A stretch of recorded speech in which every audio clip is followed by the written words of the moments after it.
Okay, I wanted to talk to you guys about something about cosine and sine. It's something that just kind of makes sense, but you need to know it. They may ask you a question about it on the ESC.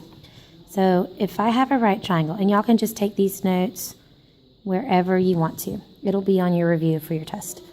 If I have a triangle, and this angle is A, this angle is B, let's say that this side is 10, and my hypotenuse is, 15. Okay? So I've got 10 and 15, and if I wanted to take cosine of A, so cosine of A is going to equal 10 adjacent over 15 hypotenuse. And then if I wanted to take sine of B would be opposite 10 over hypotenuse 15.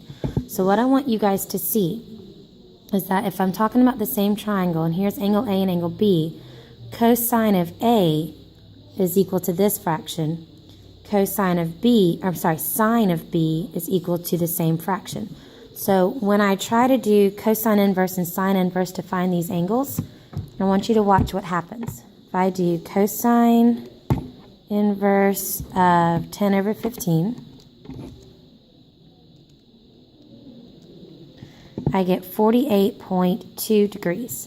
So A equals 48.2 degrees. And then I do sine inverse of 10 over 15. I get 41.8 degrees. Okay, now look.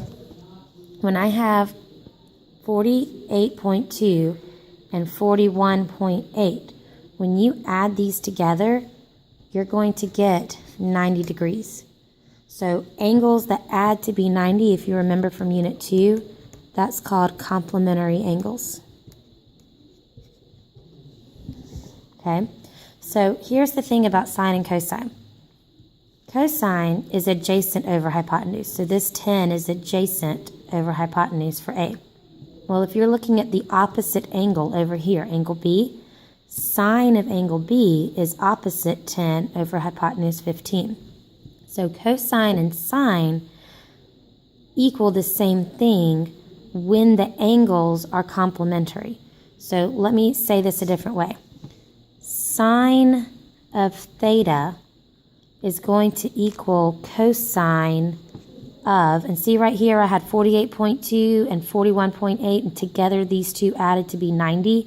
That's the big idea here, is that these two angles will add to be 90.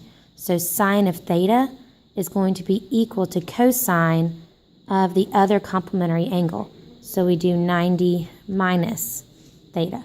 So this is the big idea that you need to know about the relationship between sine and cosine. Here's how you can see problems like this on your test and on your EOC. Sine of 20 equals cosine of what? So sine and cosine would be equal. They'd equal the same thing. If this angle is 20, this angle needs to be complementary to that. So 20 plus what equals 90? 70. So sine of 20 is the same thing as cosine of 70 because 20 and 70 are 90. Here's another example. Sine of 30 equals cosine of what? I have 30, remember, it's got to add to 90. What would cosine need to be? 60. Cosine of 40 equals sine of what? 50. Because 40 and 50 make 90. And just to make sure you guys see that this actually works, if I do cosine of 40, I get 0.766. If I do sine of 50, I get the exact same decimal. So see how 40 and 50 add to be 90? So that's what you need to know about sine and cosine.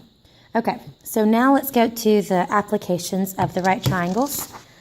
On your handout, I originally told you after we watched this video, you're supposed to do 2 and 4, and then 14 and 18. I want you to scratch out number 2. Don't do number 2. Instead, I'm going to do 15 part A with you, and I want you guys to do 15 part B, okay? So the only thing that we're doing here, you're still doing SOHCAHTOA, the same problems like we have been, but now you guys have to draw the picture based on the word problem. So we're going to look at number 15, part A, and read what this problem says and draw our picture from there. So it says, a ladder 10.4 meters long makes an angle of 68 degrees with the ground as it leans against a building. So imagine that picture in your head. Here's our building, here's the ground, here's the ladder. Now, what angle does a building make with the ground? 90 degrees. So there's where your right angle goes, okay? And so now it says the ladder is 10.4 meters long. So this part that's leaning, that would be your ladder. So this is 10.4 meters, and it makes an angle of 68 degrees with the ground. So the ladder and the ground make an angle of 68 degrees. And part A wants to know, how far up the building does the ladder reach? So you're trying to find this piece right there.